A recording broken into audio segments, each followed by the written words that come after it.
I gotta say, the Good Egg Galaxy really scrambled my eggs, if you know what I'm saying. And the Honey Hive Galaxy, well, it was just the bee's knees. I am so sorry, I couldn't think of an intro, so we have to settle for crappy puns. Hey everybody, it's the Purple Toad here, coming at you live from the black abyss that is my basement, and welcome back to some more Super Mario Galaxy. In the last episode of Super Mario Galaxy, we went to the Honey Hive Galaxy, and yes, it was quite the bee's knees, as I said previously. And in this episode, we're going to be going back into the Honey Hive Galaxy to be completing the rest of the stars that need to be completed there. So let's head into Mission 2, Trouble on the Tower. The two towers from Lord of the Rings, and not any other two towers that could be associated with anything. But anyway, as you can see, there is a windmill atop the tall tree of the Honey Hive Galaxy, so we should probably be making our way up there to see what all the commotion is about. Let's talk to Mr. B-Man. The rock just fell from the sky. It was scary. Well, is it scary anymore? Because Mario can butt stomp these things into the ground, and by the ground I mean into oblivion, because they all kind of disappear. If we butt stomp that rock, a vine will appear, and it will shoot us all around the galaxy, which is super nice. Be careful, because to spin on the vine, you need to shake the remote. Be careful that you don't shake it while you're in midair, like transitioning from that vine to that vine, because if you do, you'll spin, which will lose all your momentum, and then you will be very sad because you will be in a black hole, and I don't believe you can express emotions once dead. I don't know how that all works, but I doubt it. Alright, so yeah, bouncing on a fun trampoline around here, nothing much really going on. As I said earlier, we gotta make our way to the tower. So speedrunning tip right here, if you don't want to waste your time with all this stuff down here, you can just kind of run up the side of this railing here and not have to worry. Are you serious? I, purposely chose a different remote. Oh, that's player 2, never mind.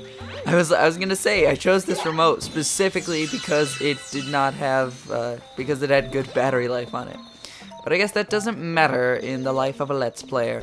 So as you can see there, you can defeat the Wigglers by ground pounding and then jumping on them, or just spinning into them once they're like that. And if we click that red button there, that path will appear. And you all saw that. Pretty much all I do is talk about what's happening, and that's fun. Alright. Let's talk to this guy, Gilboard. Yep, it's me, the famous Gilboard. If you want to climb this wall, you'd... Oh, and it's dead. Well, sorry, player 2. Good thing you weren't important. If you want to climb this wall, you better listen up. When you stick to the wall after a jump, press A to do a wall jump.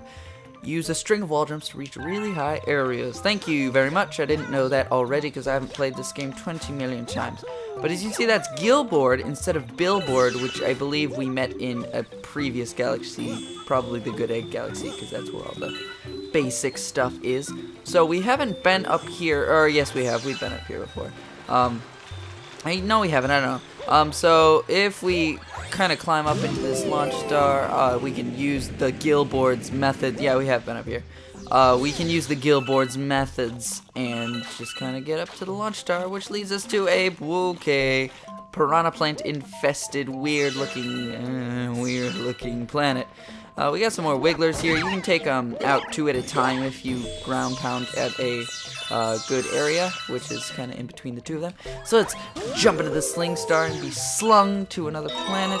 Oh yeah, we got this rainbow star here. Okay, maybe we didn't come here before, because the last time I played this was when I was gathering, what's it called? Footage for my channel trailer thing, and I think I just have that in my mind, so I don't believe we've been here, so that was all new to you, unless you watched my channel trailer, in which I've spoiled this whole game for you, I'm sorry. So yeah, Rainbow Mario makes that nice, and you can get a bunch of launch stars, or what am I talking about? If the star bits were launch stars, this would be a very different game. But yeah, we fell out of the sky somewhere, and you can ground pound to make that aware. We just kind of fell out and disappeared. If we crack down on this button and do a...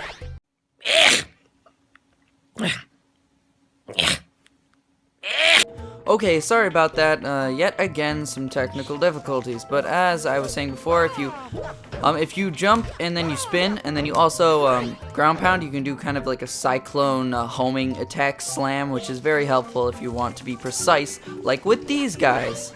Boom, right there. They had the sigil on their backs that was on the rocks, which means, of course, that we can ground pound them. I don't believe there's anything of note down here. Oh, yes, there is. Good thing. There is a boss that's atop this tower, but I do not think we're going to need the super mushroom to deal with him because, gotta say, it's pretty easy. Alright, but anyway, after that wasted time, we're gonna make our way up the windmill. We could be cool and just ride the windmill like a total scrub.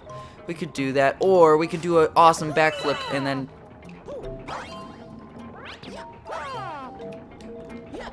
You know what, I think we're just gonna ride the windmill like a total scrub because I obviously do not have the physical power I do not possess the mental and physical power that it takes to play Super Mario Galaxy. Alright, we're gonna ride it all the way up this time, make sure I don't do anything stupid, but that's gonna be hard to do because it's very hard to keep me from doing things that are stupid. So as you can see, there is a bigger Bugaboom up here. I think that's what they're called. No, Bugaboom is the big bad guy that we're gonna face in a little while, but this guy is pretty easy. He's got a baby on his back, but yeah, guess what we have to do? Mario, the family-friendly guy, has to take the child away from its mother and just destroy it. So you think Mario is a nice dude, right? He's a calm fella, you know. No, he murders children and then murders their mothers. And you think that they're all like coming after him for no reason. No, it's because he kills them. He kills their children. I don't know about you, but I'd be pretty angry if someone killed my child. But anyway, obviously, who wouldn't? That was a very stupid thing, and it didn't offer anything. It didn't advance the conversation at all. Alright, so we get that star. Nice and easy. Number 7, lucky number 7 star. High score updated, yes, because I really care about how many coins I get in a single level. Alright, we got a new galaxy, and a Hungry Luma has appeared. Okay, so we can do one of two things here. We can do a few things, actually. We can do one of two things. One, we can go out and see if we have enough to feed this Hungry Luma, who appears out here. And hey, you got any tasty starbits? If you 400. What do we got? 407, just enough. Okay, so we can either feed him or go back into the Honey Hive Galaxy. I don't want this video to just be 2 Honey Hive Galaxy stars, so we're gonna feed him and see what feeding him does. That's it, I'm stuffed, here we go, transform! And off he goes into the sunset. Whoa, that noise I made with my voice made some really weird lines on the audio meter or whatever it's called. The Sweet Sweet Galaxy appeared. So we get a pink launch star, as we did in the Good Egg Galaxy when we fed that Hungry Luma last time. And we go to the Sweet Sweet Galaxy, which is the level known as Rocky Road. So yes, the Hungry Lumas will appear outside every dome. I think there's one for every dome, so they'll appear at a certain after a certain amount of progress is made inside the dome. And apparently we have gotten that far. So we are introduced to the Sweet Sweet Galaxy and Rocky Road. This is a very rocky road because there are some cookie-cut shapes. This level's pretty cookie-cutter, I'd say. And okay, this is one of the few levels where getting electrocuted can kind of save you, as you saw there. Because if I hadn't gotten electrocuted, then I would have just been killed in the cookie cutters. Killed by cookie cutters, that's the title of this episode. Yeah. Well, is it alliteration? Let's see. Killed is a... No, it's not, because cookie cutter is C and... Jesus, we're going in hard! Strap in! Okay, more technical difficulties. What fun! So as I was saying, there are some cakes here, and, you know, what to do on giant cakes other than wall jump up them. I believe it is impossible to make it all the way up here because there are some invisible walls. But I could have sworn I've done it one time, but that's probably just me telling all my friends, oh, you know those cookies cutters, I mean those huge cakes in Super Mario Galaxy? Yeah, I got on top of those. I'm that cool. I was how you say, the video game expert bragger in my younger days. No, I don't know what I'm talking about anymore. This is a very salty episode, if you couldn't tell already. I seem very unenthused, but trust me, I am entirely enthused. Wow! I do not remember this level being that short. Okay. So we're gonna have a bit of a short episode today. How fun. So this part is a bit different because the cookies are actually floating instead of their cookie carcasses. Yes, that's the one. We're gonna be, okay, which one sounds better? Killed by cookie carcasses or killed by cookie cutters? No, cookie carcasses doesn't make much sense. But anyway, once we traverse through that hard time, we make our way to some, what is this? Is this like Jello on a cake? That doesn't sound too good. Or it's a very beautifully iced cake. So the toads have made their way over here. What you got to say? I love mint chocolate. So is it like ice cream cake? In that case, I'm in, but if it's not, then... Alright, oh yeah, we got a power star. No, you didn't. You just found it here and waited around for my fat Italian butt to get here. Hey, we're going back. Yeah, Captain Toad, have fun trying to convince your troops to leave this heaven of cake and goodness and raspberries. And oh, it sounds so scrumptious. But we shan't be distracted by the cakes any longer. We should focus on the mission at hand, which is collecting power stars to rescue our lovely Peach. So anyway, we get that power star and we're transported back here to Rosalina. And you know, stuff's about to go down whenever we're transported back to Rosalina. Like nothing. Alright, so we've discovered the 5th and final galaxy, which is the Boss Galaxy.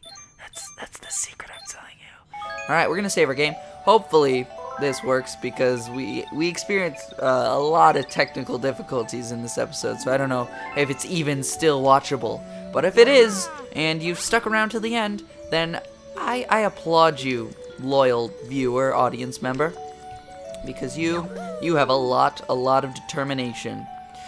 So anyway, that is gonna... Oh yeah, and also the Hungry Lumas turn back into their lovable pink selves once you're done with them. Let's see.